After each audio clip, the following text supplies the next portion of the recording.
Hi guys, welcome to Windsome Cottage Garden. My name is Hannah and I'm so glad that you decided to join me today. We are in the cottage garden and it is time for our May Cottage Garden Tour. And I know we did one in April, which I'll link here. It has just jumped so much since our last garden tour. Even I wasn't here. I've been gone for the last week and a half from this garden. And it's just amazing to see how much has taken place in that short amount of time.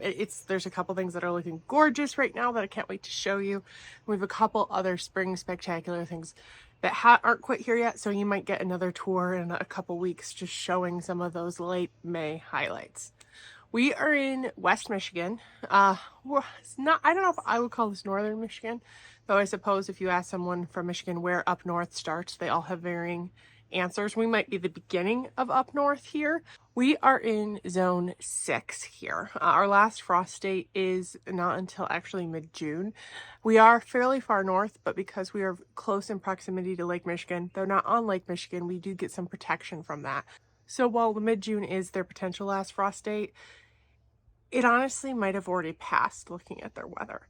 We're not getting super warm right now. Today it's going to hit 70. It's only the second or third day this season that they've hit 70. So they're slow to warm up. The city has seen much warmer temperatures, but it just means that things are getting that slow awakening that makes them thrive. We also had a slight sprinkling of rain this morning. Not really a lot, in all honesty, just enough to make things pop, but not actually water it. So hopefully things are looking really good.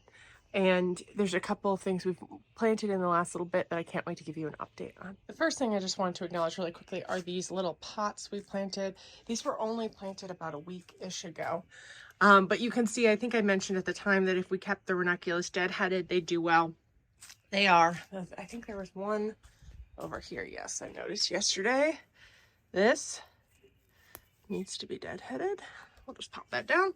And this fern has started coming out, which provides a really pretty little spring element. I still haven't found a spot for these pansies. I will, but it's amazing how just a little bit of time can make such a difference in these areas.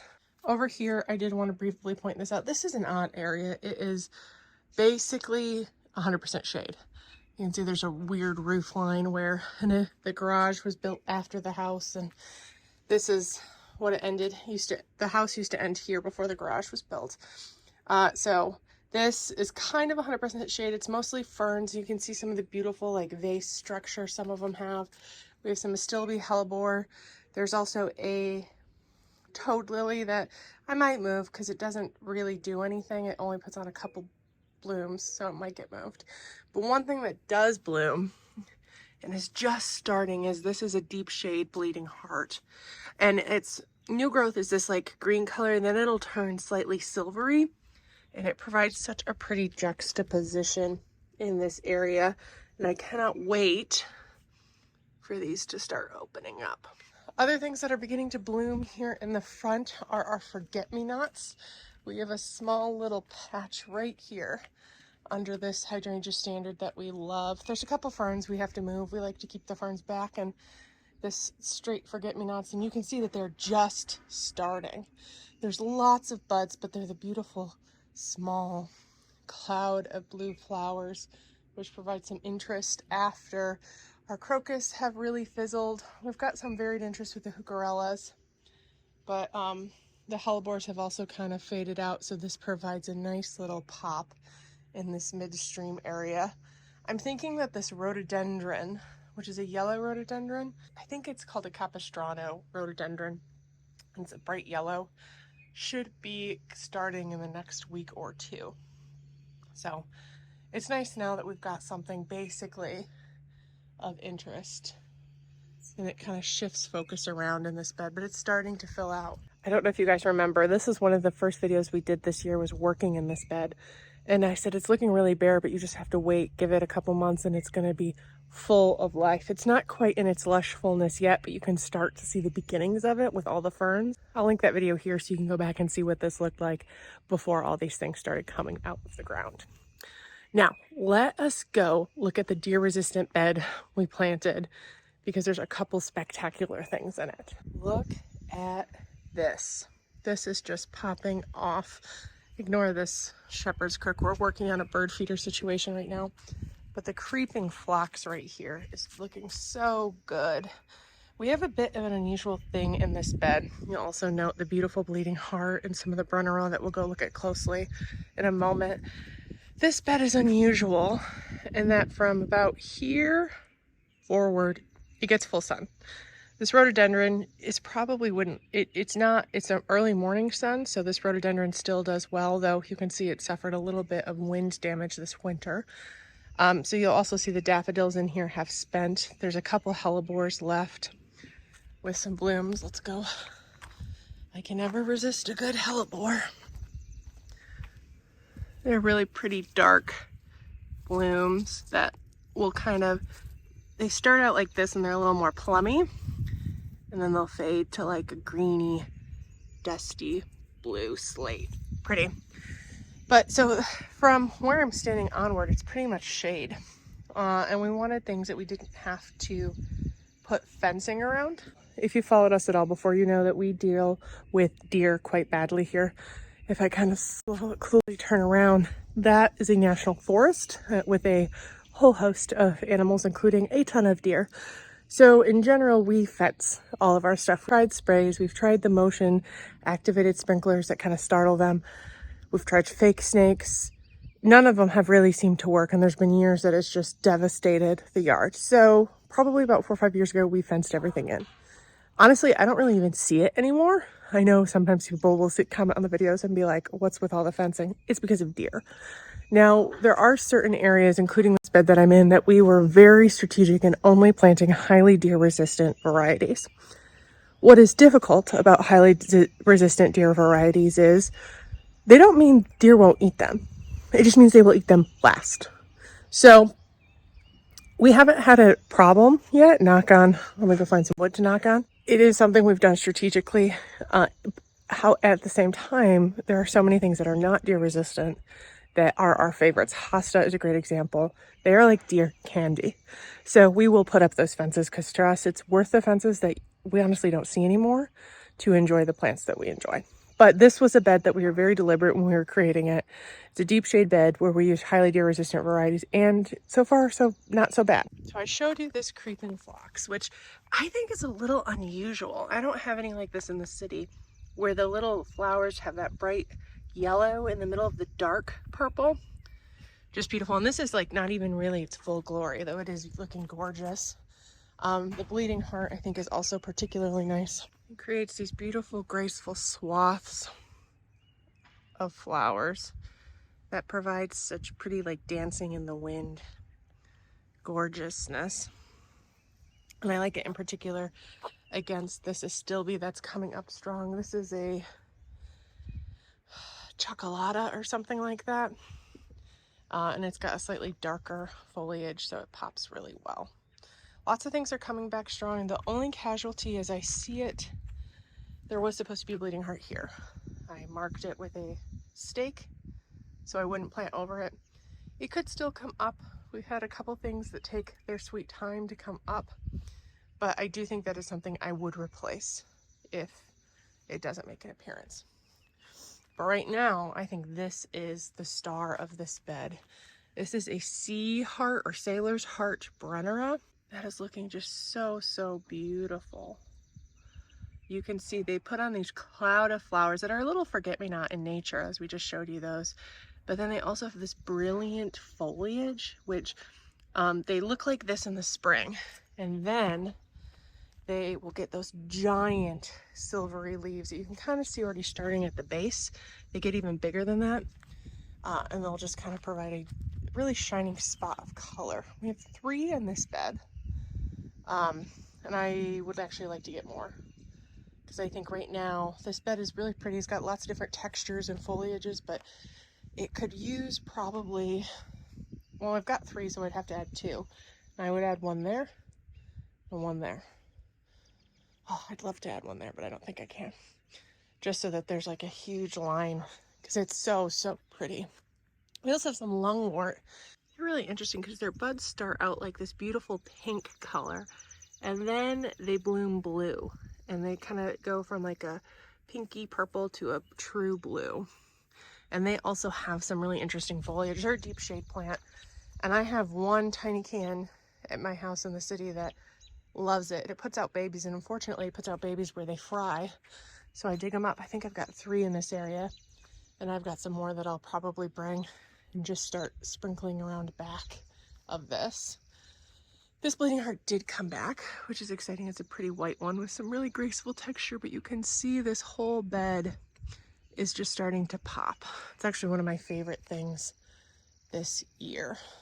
We also did a rejuvenation prune on this 9 bark. I don't know exactly what variety it is. It was actually at my house in the city when I moved in. It's a dwarf variety, whatever it is, because this is as tall as it really gets. And you generally don't want to prune 9 barks because you lose some of that graceful vase shape. But we did do this one because it needed it.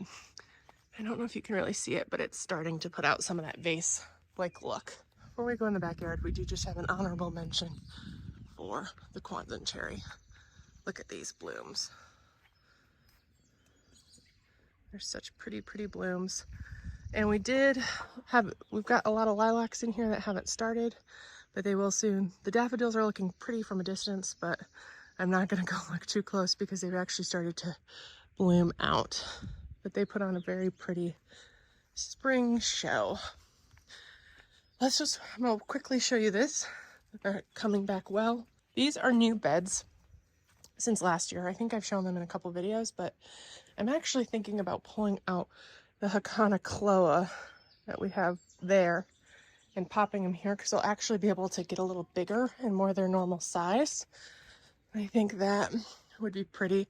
Once these ferns, they're just coming up and they still have their new growth, but they kind of pop and create a beautiful lush look, which is nice. We're in the middle of doing some reorganization in our garage, so you'll see things like my snowblower from the city randomly here.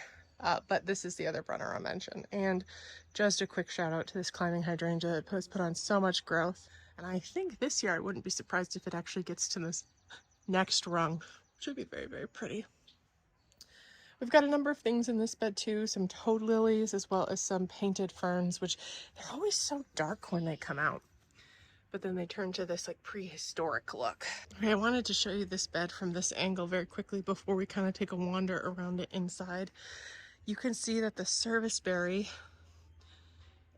is in full bloom. It's actually probably like a couple days past its peak, but it's looking so pretty. It's also at the point that it's shedding blooms a little bit, but it provides such a graceful structure. I also don't know, you'll see a couple of them. We have, and I'll see if I can set up a camera to show you them better, Baltimore Orioles here that are just so, so beautiful. They arrived in the last 2 weeks. We put out food for them. Last year they actually nested here, so they stayed for an entire season. And if you don't have them in your area, they are just this brilliant orange color that combined with the goldfinches provide flashes of brilliance really when they're flying through the trees. So I'll see if I can set up a camera to show you because my parents get a ton of bird life here. Now that they live here full time, they do a much better job of making sure the bird feeders never run out. And they've shifted from like the winter feed to now going to some of the stuff for the Baltimore Orioles, which prefer oranges and grape jelly. And soon hummingbirds. We did see the first one, which is a little early, but we did see one the other day. So we'll get that up and we get a ton of hummingbird activity too. So my parents love watching just the variations of birds that come in. I'll see if I can capture a video of the Baltimore Orioles because they are just amazing. And I think we probably have, from what we can gather, maybe 6 or 7 pairs that we're hoping stay here again this summer so that they, instead of just being migratory here for a week or 2 then gone, stick around. Before we go in, we have some more creeping phlox that have been tucked into rock walls looking really good. And the Magnolia is just looking fantastic. Here's one view. I'll show you a couple others, but I think she is just a spectacular thing this time of year. I've said this before, but this is actually a plant that we're particularly attached to, as it was actually given to my parents to commemorate the life of my grandmother, whose name was Anne, and it's moved with us from 3 different houses. We moved her here probably about 9-10 years ago, and she has just absolutely loved it. And this is her glorious season. She also will randomly put up flowers, like a smaller amount, through the rest of the season because she likes it so much. But I'll show you her up close as well. But first, let's dive in to this bed. Here's another view of the bed we were just looking at, kind of from the top. You can see the hostas that we transplanted last year are coming along quite well. We also have a ton of lily of the valley that are starting. I know in some areas this is hugely invasive. We don't mind. We'll kind of pick an edge and maintain it to that and pop hostas and other things in because this is a dead zone otherwise, and it really thrives there. We have a really large honeysuckle right here that has had a rough couple of seasons, so we're in the process of pruning it back. It might be a year that we do a harder prune, but still haven't quite gotten around to that. The other thing I haven't really gotten around to quite yet, I would like to move some of these daffodils so this heuchera has some more space. This is what happens when you don't know where all your bulbs are when you're planting things. I planted this, and I actually added some crocus in here, and then these guys popped up. So it's a little close. If I'm not able, I might wait to move these daffodils until I have to split this heuchera, which will probably be in a year or two. But in general, I try not to do that. The hellebores here have bloomed out. I've shown them to you before, but this is what they look like for a good chunk of the year, where they kind of maintain these. Their blooms might turn a little more brown, but they're very pretty, even when they're out of bloom, so to speak. The ajuga here is also beginning to flower, which is a very pretty ground cover, and other things are coming back slowly. That's the sea thrift we planted. It is budding out as I thought it would. I should also point out we have some blonde lavender here that I did a pretty harsh prune on this year because we want to try to avoid a super woody base. And I was actually a little worried that I may have killed them, but they all show signs of life. So hopefully they kind of come back quicker. They were, and that I hope I have not killed them. This is an area that we're actually going to be spending some time in this week. I moved some crocosmia in a recent video. I haven't filled this yet because there's a couple of other things that are moving around, but it's going to be changing soon. And look at these beautiful alliums that are putting up flowers. They're probably got another 2 weeks. And it's going to be gorgeous. I think they're gladiator alliums, and they'll be these beautiful balls that kind of move in the wind is how I'm envisioning them. We have 7 over here and 5 over there. And I think it's going to provide a beautiful, beautiful pop that I'm really excited about. This area in general is looking pretty good. I mean, I think our heuchera are looking awesome. This variegated catchfly hasn't started yet, but I think we should see some buds soon. Some other darker heucheras are looking nice, and the dianthus we have here, pinks, are just covered in buds. So I think that's going to be amazing when they start. The phlox is already going, and this is my first, let me show you up close. Here's our first Gabiosa flower of the year. This thing is amazing. It just keeps putting out flowers all the way through fall. So if you deadhead it, it's this pretty brilliant blue. I planted 1 more of them, which I got on clearance, and it will be okay, but it just didn't take quite as well. I think give it some time and it will be glorious.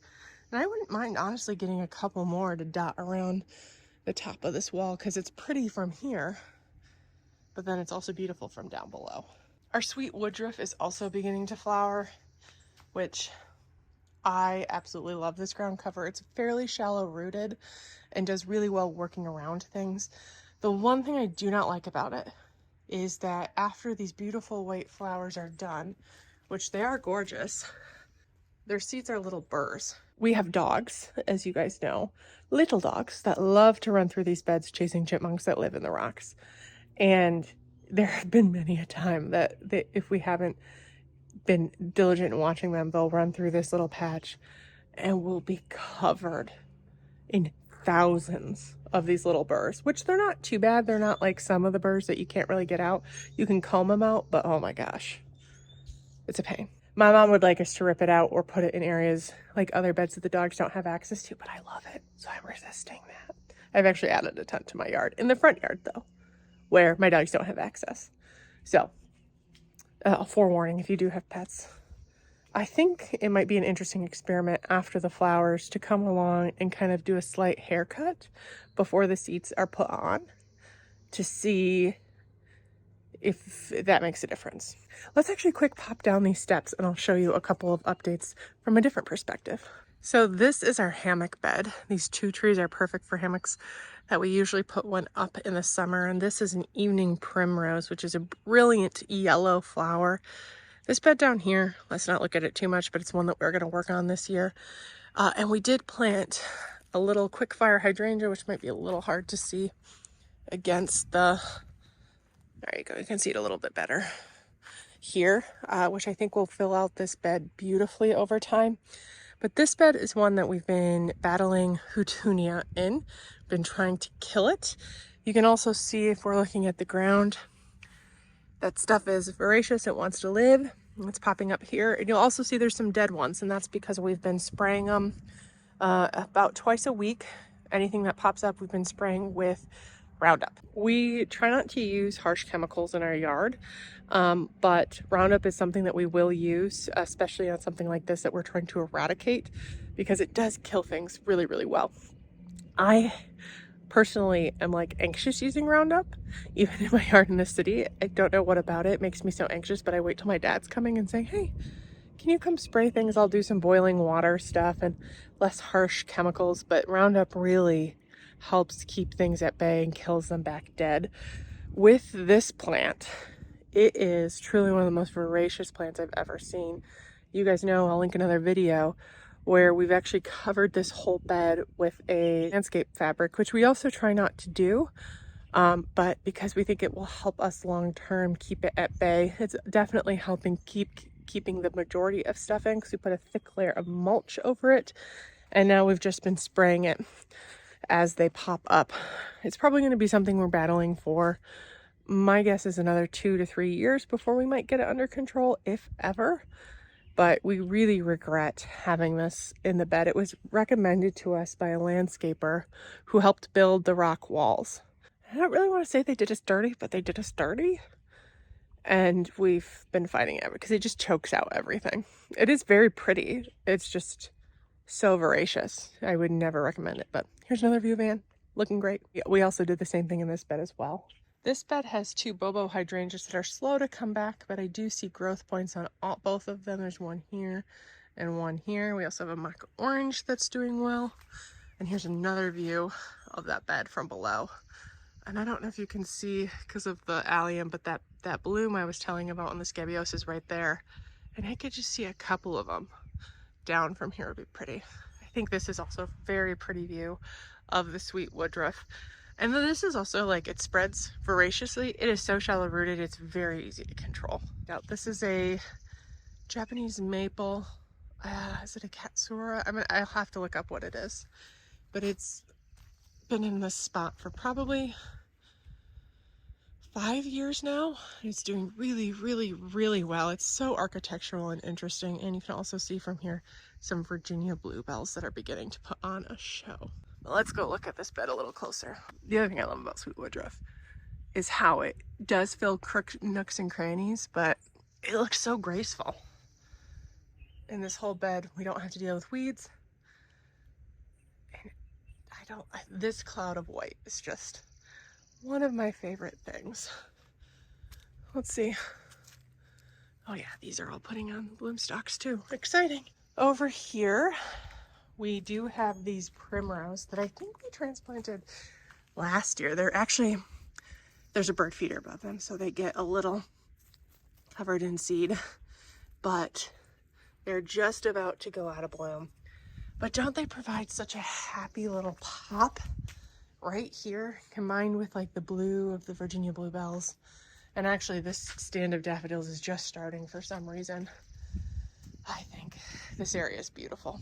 Our hostas are coming back really well. And I think the iris we planted from Shriner, we've lost a couple. There was one back there that we lost, but there's 3 here that all made it well. And we did lose one of these heucheras. I'm not going to replace it because I think give these guys 2 years and I'll be dividing them. So I'll just fill them in then. There's not a ton back here, but I'll give you a quick walk around so you can see it. This is a Amber Jubilee 9-bark. I have one in my yard as well, mostly because I love this one. It does put on some like pink discs, but its glory is in its foliage. This is what new growth looks like. And then it goes to like a more normal green in terms of brilliant color in the fall as well. We've got a lot of bushes here just coming back. This is an oak leaf hydrangea. We have a burning bush. There's a viburnum, I believe, of some kind. On this side, we have a bloomerang lilac, which is covered in blooms, you'll see. I also have a Japanese maple that we planted here last year. And we did have a laurel here, which actually is over there. We pulled this out. We actually did this in a video, and you can see if I'm confessing, I haven't put the rocks back yet. Something I'm actually hoping to accomplish today after this. It was here. It got winter burned so badly that it basically, there were 2 branches on the outside that survived, and then there was this hole in the middle, and it just looked awful. So we cut it back, and we were gonna throw it out because it looked bad, but I said, you know, let's put it in a pot. We're gonna go find a spot for it somewhere that we don't see a lot. So we didn't care if it looked ugly for a couple years before it put on some growth, but I wish you could see it's already put on some growth, and it doesn't look fantastic, but it's gonna make it. So I think we might end up incorporating it into this bottom island bed, or I'm thinking I need to look at how big they get. This bottom island bed, not this one, but the one below, is the only one we haven't redone, and I think we could incorporate it there. I could also see us maybe putting it over there or on the boathouse bed. It does need to be protected, but it's truly beautiful. So it is an evergreen plant that will put on some pretty white flowers as well. Very glossy and beautiful. Anyway, clematis are coming back well. This path needs some work. This is another area where the houtunia was that we've been mitigating it. And there's not a lot in here, to be honest. I don't know if we're gonna put that mock orange there, but we're thinking about it. Clematis here needs some work, but it will soon be covered in buds. And you can see that this is a buckeye that is actually going to be blooming very soon. Look at this. It'll be very pretty once it does. It's really interesting foliage. But here we are back in the front with another view of this bed. Anyway, let's head down to the backyards and explore the island beds. I'll back up in just a second, but as I'm walking by, I did want to show you the full glory of Anne's blooms. Now, she's gotten nipped a little bit in the cold, but in general, she's looking great. And if we back up, you don't really notice it from a distance. But isn't she just a beautiful, beautiful? We actually expanded this last year and moved. You can kind of see she's got that hole, and that's where the fence used to be. And so we moved it forward. So hopefully over time, she'll fill out a little bit more. And this is actually an area we're going to be working on in the next month or so, because this is where we have an arbor that's going to be going up, and we have a couple of Gertrude Jekyll roses that are going in there. There's not a lot of things happening in these beds, but I did want to point out this peony we transplanted is doing well. And then in this bed, 4 of the iris that we planted did well. We had 1 die out, which is a bummer, but I have a couple iris that I actually need to find space for, so I think I might stick one here instead. We also, I think, have 1 casualty for some of the annuals we planted last year. We planted some coreopsis here, and I planted 3, and I see 2 clearly, and I can see where the 3rd was, which will give it some time, but I think that might have bit it as well. Other things, This bed doesn't have a lot going for it though. You can see some of the myrtle we planted, which is mostly on the other side, is beginning to bloom. I think this is actually a bed that I want to get some more myrtle and just deck it out. Because over time, if we have ground cover in here that we don't need to mulch or mulch nearly as much, that's a win. The more ground covers we can plant, so the less work we can do, that's what we want. This bed is also looking really good. We actually just transplanted not that long ago. Lose the first tongue, some crocosmia here, and you can see it is already rebounding. It's gonna fill this space beautifully. This is actually the spot that I was like, I wonder if we put the laurel right here. But mostly this is green right now. We have a couple hollyhocks we planted last year that came back, which is a plus. We also planted that blueberry bush last time we were here, and you can see something has changed since the last garden tour, which is we have some garden beds down here. I will go look at them closely because this right here is our nectarine and it is in full bloom and glorious, though we actually haven't seen a ton of pollinators on it, which is a little surprising because they're here. Like I'm not seeing them right in this moment, but this is a lilac standard that actually, I'm the oldest of 5 siblings, and when we went off to college or graduated high school, my parents planted something for each of us. This was mine. So it's also moved with us from a couple of different houses because the cottage wasn't built when I went to college, but they moved it here. So this is my college tree. Actually, that Japanese maple I showed you up near the house is one of my sisters. And I didn't point it out. Another sister requested, instead of a tree, she wanted a wisteria. So there's a wisteria up near the house as well. One of my other brother has one of the fruit trees. I don't know if he figured out which one he wanted to claim. And I don't remember which one the youngest was. I'll have to ask my dad. It might be one of the pine trees. But we each have a plant. This is mine. So it's going to be glorious. I don't know if you can see it accurately, but it is just completely covered. And it will be very, very pretty. We planted some ground cover ajuga here. It's a little hard to distinguish from the mulch right now because it's like a darker color, but it's beginning to bloom and it will lighten to a very light color right along this edge. This bed still waking up. This, actually, you'll have already seen a video about this that's coming out this week, adding some information to the vegetable bed. You can see we actually went last night and picked up some more cattle panels, and we're going to be doing fencing. But the nectarine, this is a flavor top nectarine, and it's in full bloom. We've got these around it right now until the big fence is put up so the deer can't get it. And I won't get too graphic, but they have been here in the last few days trying to get in. There are signs, but isn't it pretty? Even if it was just being planted for its flowers, I mean, it's looking great. As I said, we haven't seen a ton of pollinator activity, which surprises me. I know we're close to the water. It's a little more exposed, but the wind hasn't been that high. So I think what my dad was thinking about doing was actually coming in and pollinating some of these by hand, or attempting to with a Q-tip, just to make sure that we get something off of it. But it is, this actually lived in a pot on the deck up there for a good chunk of the year last year, and it's got planted last fall and is doing really, really well. This is a Gala Apple, which you can see is just budded out. Hasn't really started opening yet, but I think it will be in like a day, maybe 2. So we have to do a tiny bit of pruning on it.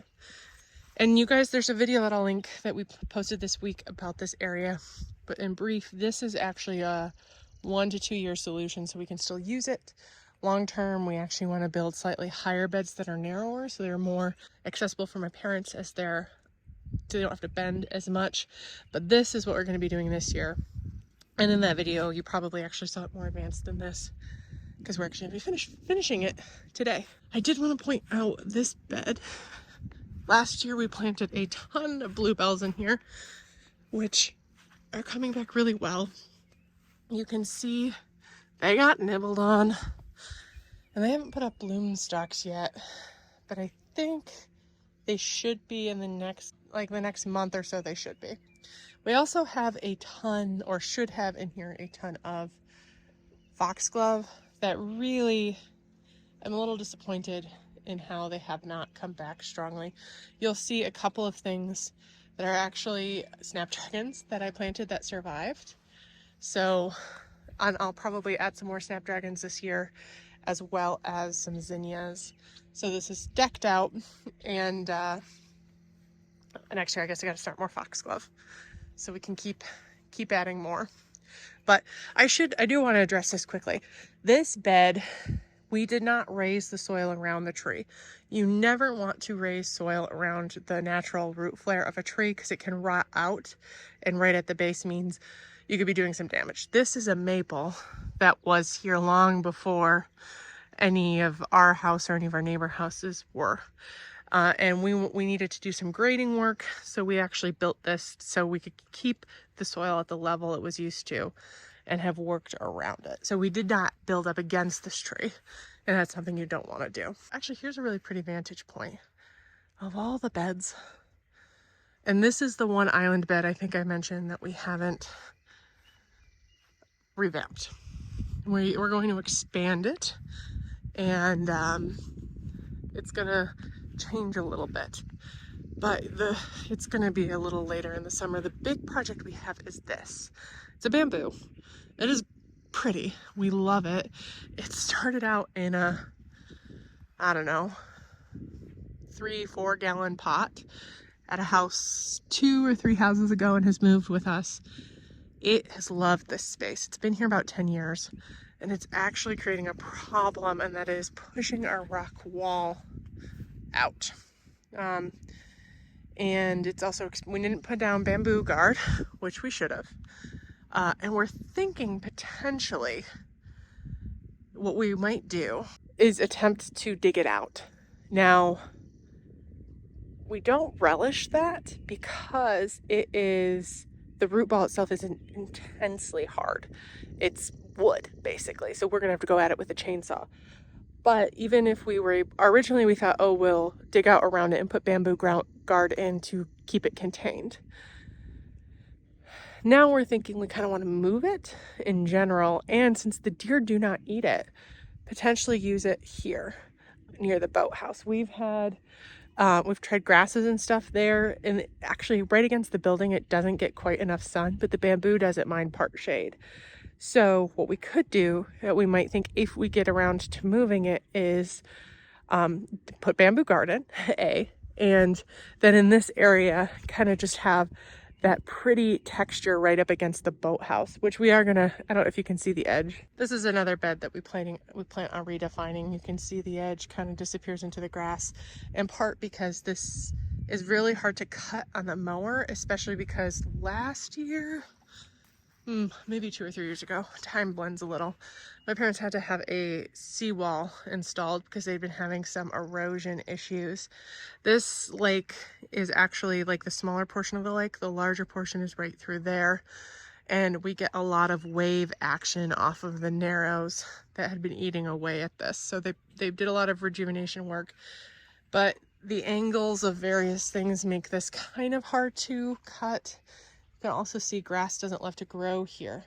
So we were thinking about expanding this bed so we don't have to cut right up against it, and then putting the bamboo in here. But it's just, we're not quite sure exactly how easy that will be. If it's something we can even physically do on our own without machinery. If anyone's had experience trying to transplant bamboo like this is its full size. It's not some of those like bamboo foresty things. I don't remember what variety it is. It's literally 15 plus years old. Not in this space, but it's probably been in this space since this was built. So 12-ish years. So actually I said 15. It's probably more. Wait, let's see. Molly, I have to think how old my siblings are. I bet it's 20-ish years old, but it's been here about 10 years. So we think we might try and move it because I suspect we're going to have the rock issue again. And it does provide a pretty big block, which we don't mind the beds when you meander them kind of being like secret places, but it would be nice to have something else there. So this area right now is being mostly used as a holding area. These are the 2 hydrangeas from my yard. This I healed in and is doing pretty well. There is this really beautiful bleeding heart. There's a couple that have seated themselves in the wall, which we don't mind. I think it's pretty. I've been eyeing this one. I might dig it up and move it into the bed in the front. I haven't fully decided yet, but this is where we've just been hoarding things until we know what to do with them. The Althea we moved from my house, I did want to quickly point this out, has growth points. So it survived. It has also been eaten a little bit by deer. So we're going to put some protection on it because this has happened in the last day or two. But once we get that protection on it, it should be okay. I also wanted to point out this bed briefly. There's not a lot of stuff happening in it, but it's one we worked on a lot last year and things are beginning to wake up. These three, 1, 2, 3, are Miss Kim lilacs that actually were in this bed.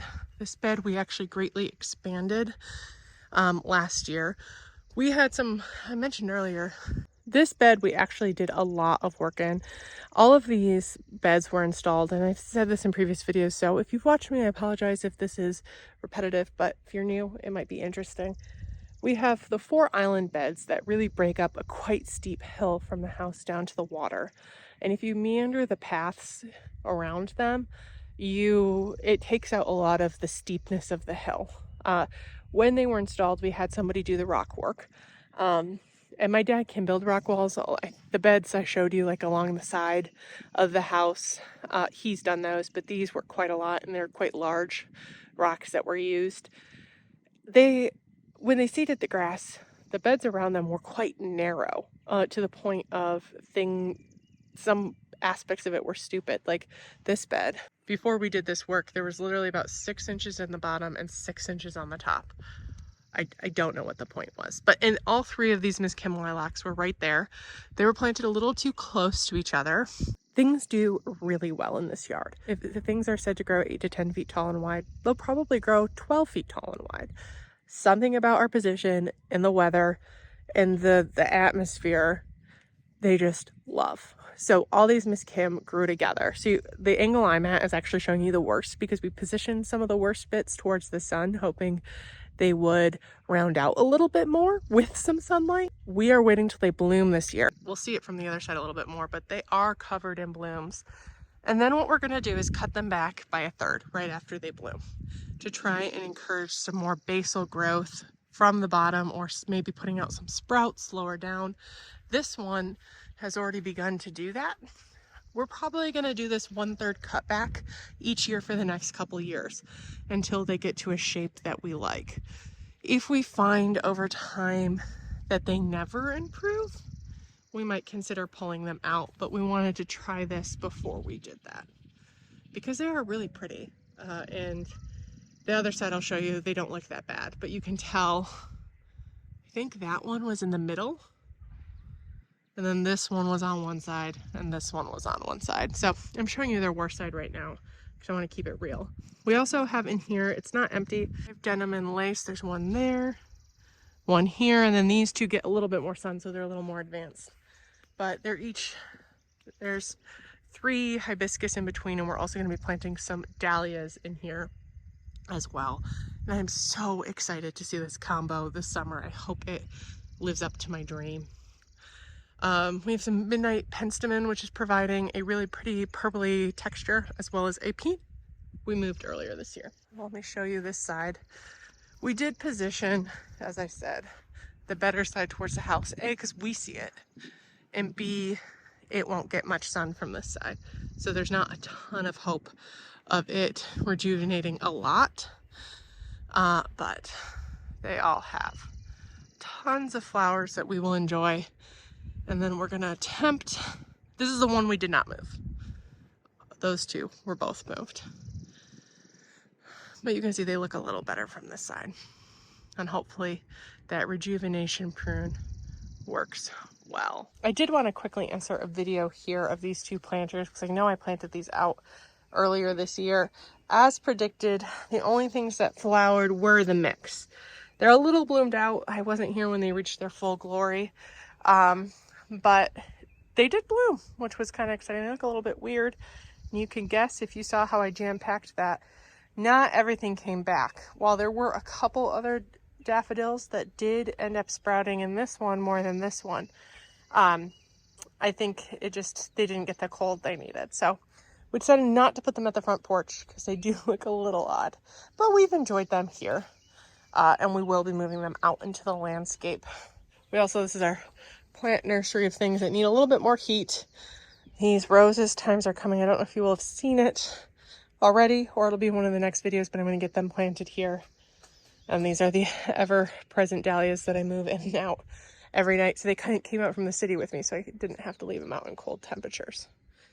But we've got a lot of bird action. It's just so pretty. But I love the goldfinches. Things are just really coming together though. Here's another really pretty aspect, different view of the garden that we just explored.